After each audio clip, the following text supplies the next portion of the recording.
Então, vamos falar um pouco de doenças reumatológicas, de novas terapias em oncologia, nomeadamente a imunoterapia, que cada dia, cada momento tem mais destaque no tratamento do câncer.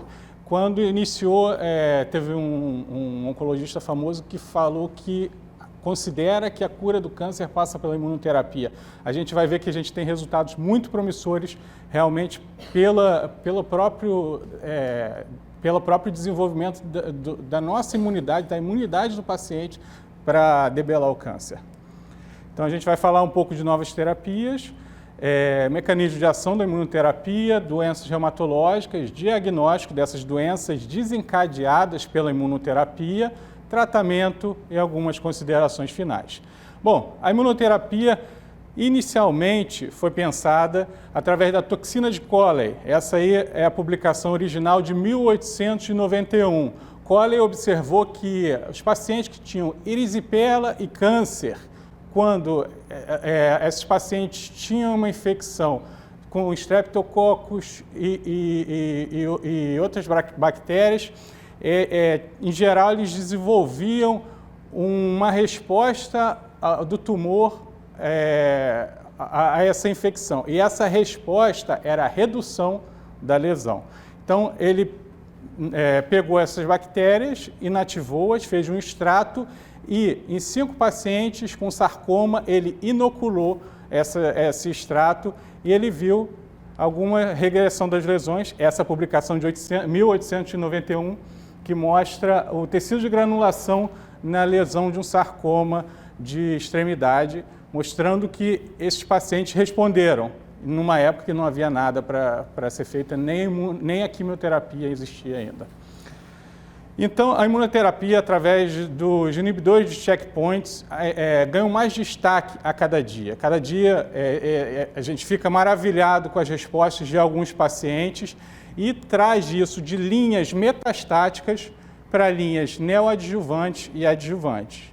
E aí está o perigo, porque um paciente metastático, você fazer a imunoterapia, você está tentando no campo do incurável. Mas, quando a gente migra para neoadjuvância e adjuvância, isso tem que ser bem ponderado. E, atualmente, a gente já tem o Pacific Brasil, que é o uso do durvalumab neoadjuvante. Isso foi uma iniciativa de investigador brasileira e está sendo capitaneada em São Paulo para o uso da imunoterapia no cenário neoadjuvante, ou seja, aqueles pacientes de câncer de pulmão que não são elegíveis à cirurgia, eles não recebem só a químio e a rádio, eles recebem químio, rádio, imuno e depois seguem a imuno. Então, a responsabilidade ainda é maior.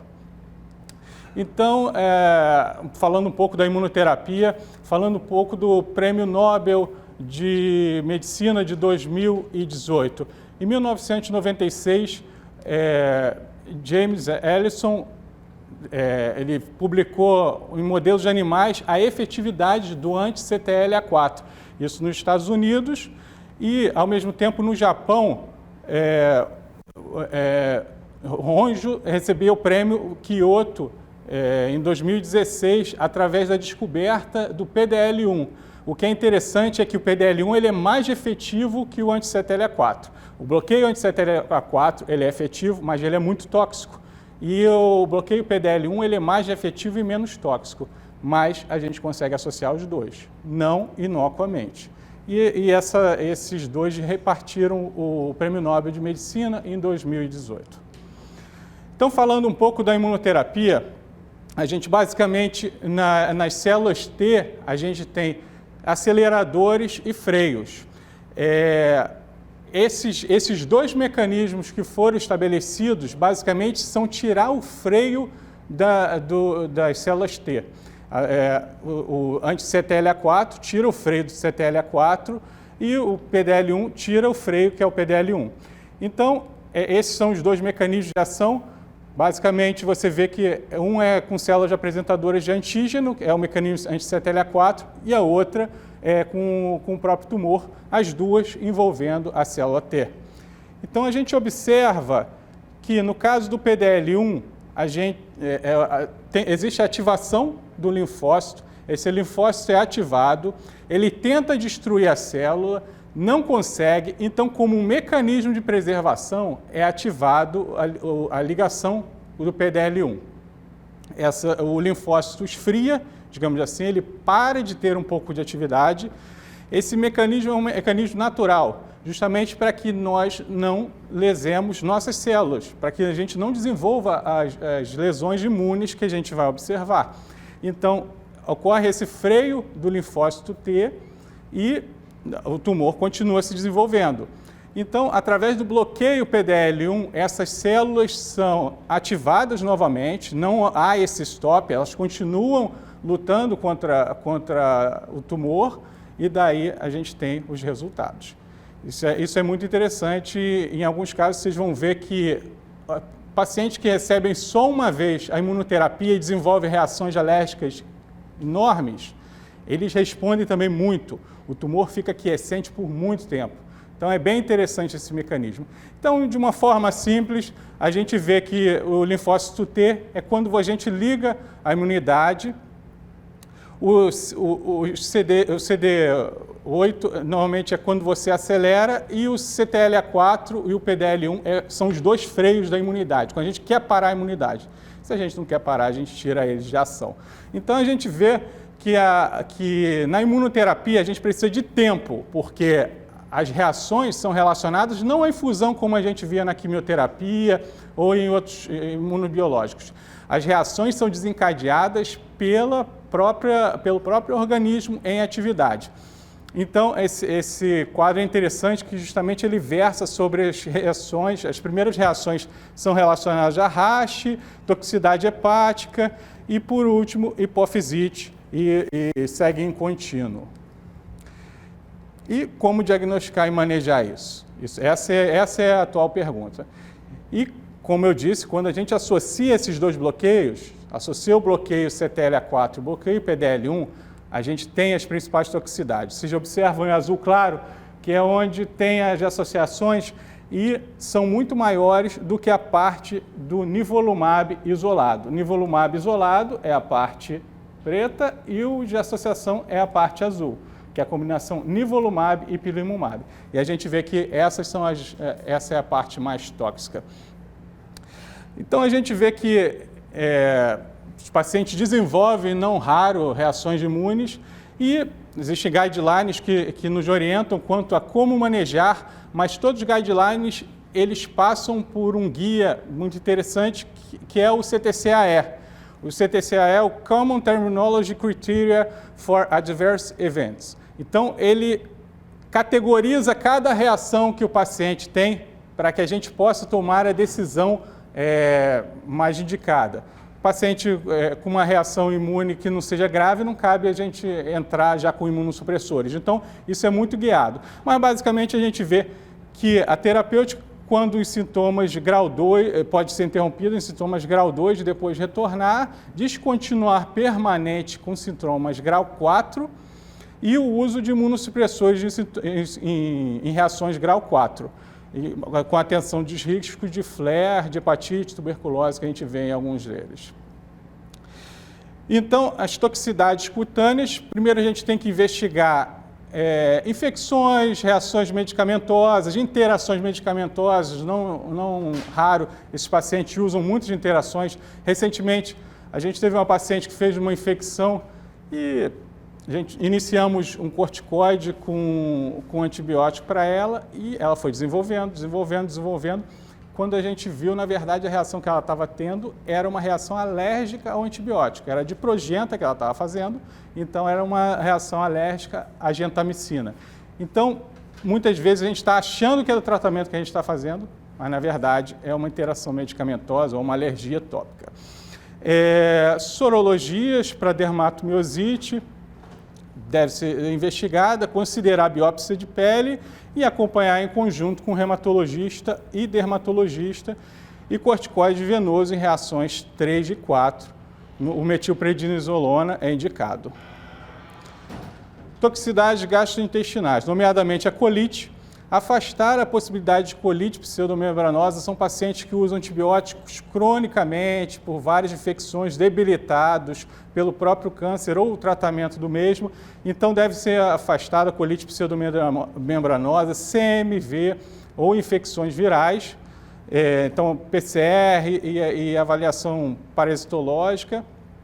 Já chamaram o gastroenterologista para auxílio já em reações grau 2, dosar calprotectina fecal como marcador de doença inflamatória intestinal, sorologias virais e endoscopia ou colono se reação grau 3, com mais de 7 evacuações, e aí já é uma indicação de internação. Tá? Paciente com reações grau 3, uma colite grau 3, com mais de 7 evacuações dia, já é indicação de internação, hospitalização e corticóide venoso. Tá? Agora, quanto à hepatite por imunoterapia, em termos de grau 2, em geral assintomático, a gente já começa a investigar antimusculo liso, antineutrófilo, anticitoplasma, e se persistir por 3 dias, iniciamos corticoide. Considerar o micofenolato e a azatioprina e avaliar o risco, considerar o risco de hepatotoxicidade com infliximab, daí temos que evitar nesse caso. Tá? Esse é um caso clínico muito interessante de um paciente nosso, é um paciente de um carcinoma de células renais metastático, que estava em uso do pazopanib, que é um inibidor de tirosina quinase, de junho a julho de 2019. Ele desenvolveu uma toxicidade grau 3 impeditiva, com mucosite, pancreatite, hepatite e fadiga. Suspensa a medicação aqui. Vocês observam que as enzimas hepáticas dele estão alteradas. Suspendemos ao causador, ok, iniciamos nova terapêutica. Mas, apesar do início de nova terapêutica aqui, você vê que o LDL dele também continua a aumentar, o gama-GT dele chega a 1111. Então, isso é de quê? Se a gente for fazer a relação temporal, a gente observa que o nivolumab foi feito um pouco antes. Então, seria natural atribuirmos ao nivolumab, mas não é por aí. A gente observa que as reações desencadeadas pela imunoterapia, elas são tardias. Então, essa reação aqui ainda é uma reação arrastada do inibidor de tirosina quinase, o pazopanib. É uma reação que se perpetua, inclusive descrito a gravidade em vários papers, que mesmo com a suspensão da medicação, muitas vezes tem que entrar com corticoide em dose elevada para suprimir a reação, tá? Então, iniciada a reação, ela seguia um contínuo. E isso aqui, o nivolumab, na verdade, ele não pode ser atribuído àquela reação, àquela hepatite medicamentosa. E justamente porque a gente observa que as hepatotoxicidades relacionadas à imunoterapia, elas são desencadeadas de 8 a 12 semanas do início do tratamento. O nivolumab realmente ele tem uma tendência a fazer as reações imunes um pouco mais rápido que o pembrolizumab, o ipilimumab e outros, mas elas levam tempo. Então não é com 2 aplicações, com 1 mês que já está desenvolvendo hepatite medicamentosa. Entenderam a correlação? Não é natural como era na quimioterapia. Recebeu quimioterapia, está desenvolvendo uma reação, é da quimioterapia. Agora, coisa diferente. Se está desenvolvendo uma reação, vamos investigar o que é, porque não teve tempo de ter essa reação. E como a gente observa aqui, a imunoterapia precisa de tempo. E nesse caso aqui, também descrito com o ipilimumab, a hepatite, que é mais rápido que outros imunoterápicos, aqui foi pelo menos 4 semanas, com a imunoterapia de 8 a 12. Tá? Então, não é da forma que a gente via antigamente. Outra comorbidade importante, outro evento adverso importante que ocorre é a toxicidade musculoesquelética. A artrite inflamatória pode ser desencadeada e já está indicado o encaminhamento ao reumatologista em artralgia por mais de 4 semanas, indicação do guideline americano, tá? Guideline publicado em 2018. Painel autoimune, avaliando as doenças reumatológicas, artrite reativa ou, se afetar a coluna, HLA-B27 também está indicado em investigação, e considerar ultrassonografia ou ressonância magnética das articulações afetadas se a dor persistisse, apesar do tratamento não houver resultado, para avaliar metástase ou artrite séptica. Tá? Então, na artrite inflamatória grau 1, está indicado o uso de anti-inflamatórios. Na grau 2, quando a função é afetada, claro, se você for no guideline, ele te dá várias diretrizes para você categorizar entre grau 1, grau 2, grau 3, mas essa é a forma mais básica, mais simples. Iniciar prednisolona, grau 3 e 4, em caso de dor severa e edema ou destruição irreversível, iniciar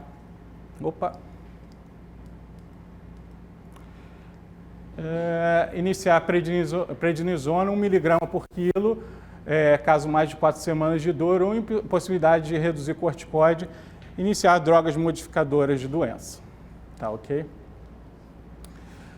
E as toxicidades musculoesqueléticas continuando, em caso de miosite, a gente deve avaliar o CK, enzimas hepáticas, GLDH, aldolase, que também pode estar elevadas, excluir, nesse caso, lesões cardíacas, avaliando troponina, investigação através de ecocardiograma, e deve ser interrompida precocemente, caso essas enzimas estejam alteradas. Considerar eletroneuromiografia, imagem ou biópsia para afastar síndromes neurológicas como miastenia graves.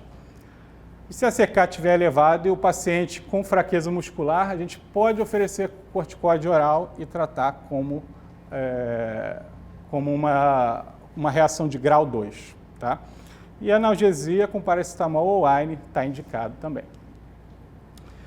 Então, na grau 1, com a leve fraqueza, anti-inflamatórios ou corticoide oral, vocês vão ver que a gente fala muito em corticoide, parece aula de dermato, mas corticoide também tem a parte dele que vocês vão ver. Não, a gente não deve fazer uso indiscriminado do corticoide fazendo imunoterapia. Mas, num caso como esse, um paciente que está com uma miosite grau 2, a gente realmente deve priorizar a qualidade de vida dele, priorizar o dia a dia dele. Não adianta a gente fazer uma cruzada contra o câncer e o paciente se extenuar na cama. Então, e grau 3 ou 4, com alimentação dos cuidados pessoais, a gente deve iniciar prednisona 1 mg por quilo, caso não melhore, micofenolato, plasmaféresis ou imunoglobulina. Tá? Na polimiosite-like, se houver suspeita de arterite temporal, considerar a biópsia de artéria temporal, avaliar fator reumatoide, anti-CCP, CK, VHS, PCR, deve-se iniciar prednisona 20 mg dia ou equivalente. Se não houver melhora ou necessidade de doses mais altas por tempo prolongado, avaliar poupadores de corticoide como metrexato. E dos quadros diferenciais das síndromes musculoesqueléticas é a miastenia graves, né? Com a fraqueza muscular proximal e ocular e envolvimento bulbar. Daí a gente tem que investigar diretamente, avaliar o receptor de acetilcolina e anticorpos musculares anti-estriados no sangue, avaliar a função pulmonar, CK, e miosite simultâneas, rastreio cardiológico e eletroneuromiografia. Bom, falei muito do corticoide, como vocês viram, mas o corticoide ele prejudica bastante o tratamento oncológico, tá? Essa é uma publicação de 2019 da Sociedade Europeia. Traz a questão, o quanto o corticoide afeta no tratamento. Só nesse levantamento de 151 pacientes em uso de imunoterapia, os pacientes que usaram prednisona mais de 10 mg por pelo menos um dia, dentro de 28 dias, entraram num grupo de prejuízo do tratamento oncológico, com baixa taxa de controle de doença, 34% versus 62%, com um p-valor significativo, baixa tempo livre de progressão, progression free survival, 1,9 versus 3,9 meses, ou seja, 2 meses de diferença, também bem significativo, com hazard ratio de 1,8 e uma sobrevida global também bem afetada, de 4,8 versus 15,1 meses, com um p-valor bem significativo. Ou seja, tem reação adversa, taca corticoide, a gente tem paciente que realmente a gente fica numa situação bem complexa, pneumonite e outras reações, que a gente deve iniciar corticoide, mas tem que ser aquela dose de corticoide que é o suficiente para suplantar a reação, mas também deixar o imunoterápico atuar. Tá? Isso é entre a cruz e a machadinha, literalmente. Trouxe essa publicação que eu fiz em conjunto com o Dr. Carlos Gil, de uma paciente de 62 anos, uma administradora que foi diagnosticada com SEC de pulmão, estadio 3, inoperável, daí foi submetida a tratamento com quimio e radioterapia, e a partir do momento que ela teve a boa resposta com quimio e radioterapia, ela iniciou o uso do Pacific, que foi o estudo que trouxe durvalumab, a imunoterapia à adjuvância, ou seja, agora a gente começa a falar de pacientes com intenção curativa, e aí fica um pouco mais complexo. Tá? Pacientes estadio 3 que foram tratados com quimio-radioterapia e tiveram resposta, esse estudo autoriza o uso de 24 aplicações de 14 em 14 dias durante um ano com caráter adjuvante. Tá? Essa paciente, o caso é interessante que depois quando ela já estava fazendo a consolidação com durvalumab, ela tinha uma telectasia e ela teve dor. Por isso essa imagem interina, ela não tinha acabado o tratamento, não tinha indicação de haver essa imagem, mas ela teve dor, achamos, progrediu. Mas na verdade não. Essa dor foi que a telectasia que ela tinha, na verdade, abriu o pulmão e melhorou muito. Tá? Mas como nem tudo são flores, na última consulta, queixa de ressecamento cutâneo, redução da salivação, sendo encaminhada para o reumatologista com suspeita de desenvolvimento de síndrome de Sjögren, ainda em investigação. Tá? E a gente falou muito da imunoterapia e das reações adversas e de tudo que ela pode causar, mas a gente vê casos muito interessantes, principalmente em trials. A imunoterapia a gente vai descobrir na vida real, porque nenhum estudo engloba pacientes que têm artrite reumatoide, pacientes com lúpus, pacientes, todas as colagenoses, todas as vasculites, todas as alterações imunes são colocadas de lado. Mas a gente tem o paciente com aquilo, a gente tem que ofertar o melhor que há para ele. Então a gente vai descobrir a verdade na vida real. E tem pacientes que de forma muito interessante desencadeiam uma resposta imune muito agressiva e são retirados desses trials. Por exemplo, começou o tratamento, fez uma pneumonite grau 3 ou 4, está fora do trial, e eles, mesmo com uma aplicação da imunoterapia, eles respondem longamente. Ou seja, a gente criticou, mas essa é a parte boa. Os pacientes que têm reações adversas de grau 3 ou 4, eles respondem muito mais que os pacientes que não as têm. Ou seja, aquele freio que vocês viram, que tinha o acelerador e freio, aquela cena que vocês viram anteriormente da mulher com os 2 pés no freio, que você tira, aquilo continua, de certa forma, em alguns pacientes, você seta o sistema imune e ele segue debelando o câncer. Tá? Não é todos, quem dera, a gente ainda vai reconhecer quem são esses grandes respondedores. Em geral, os pacientes que respondem longamente à imunoterapia são pacientes que têm o que a gente chama de alto tumor mutation burden, alto índice de mutação no tumor. Então, esses pacientes respondem longamente. Mas esses pacientes que, em geral, têm respostas imunes exacerbadas, eles respondem muito bem. Tá? E não só a imunoterapia, a terapia ex-alvo também. Então, isso é muito interessante porque pela imunoterapia a gente tem a explicação, que é o sistema imune, mas pela terapia-alvo, talvez a gente esteja com a terapia-alvo atuando e a imunidade do paciente também em jogo contra o câncer, tá? Então, esses pacientes que desenvolvem reações adversas de grau 3 e 4 respondem muito bem, tá? Como conclusão, o sistema imune é uma peça importante no combate ao câncer. E a hiperativação imune desencadeia uma série de patologias.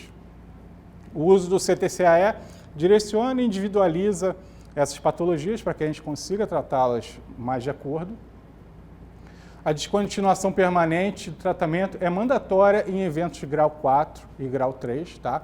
Paciente que chegou com insuficiência respiratória grau 4, você submetê-lo novamente ao tratamento é complexo, tá? Você tem que avaliar. Se você conseguiu reverter, você até considera para grau 2. A interação multidisciplinar é a chave para o diagnóstico e manuseio da maioria delas. Os especialistas o tempo inteiro têm que ser consultados e avaliados. Gastroenterologistas, reumatologistas, endocrinologistas, são muitas as reações endocrinológicas desencadeadas, de hipofisite, hipotireoidismo, diabetes. Então, o oncologista ele tem que estar municiado de vários especialistas para conduzir isso. E o uso racional da corticoterapia traz melhores desfechos aos pacientes, ou seja, não é só dar o corticoide e resolver, porque você resolve a parte da reumatologia, mas o oncologista não vai ter bons resultados.